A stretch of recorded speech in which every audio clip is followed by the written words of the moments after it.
Weapons free.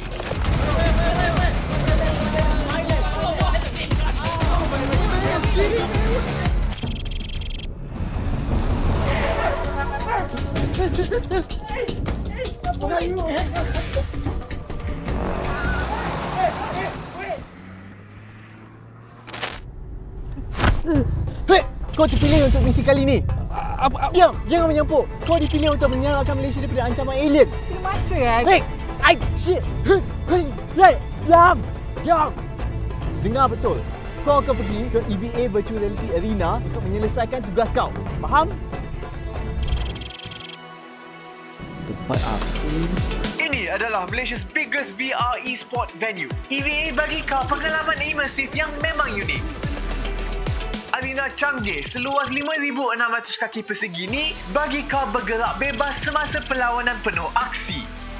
Tapi hati-hati, musuh kau ada berdekatan. Kalau kau penat dan perlukan refreshment atau any info, boleh datang sini. Besar juga tempat ni.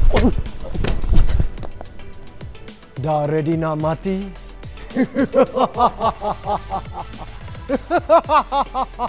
Siapa pula? Diam! Shush! Kau tak ada dialog. Dah sampai masa untuk jalankan misi. Semoga berjaya. Mission area is hot. Weapons free.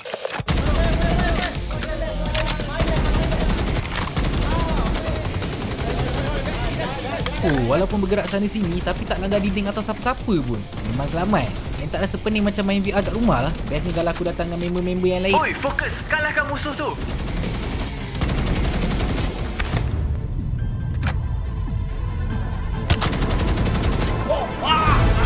Tahniah! Sebab kau, Malaysia selamat. Best guy. One more time lah. Dia tahu tak benda ni bukan free?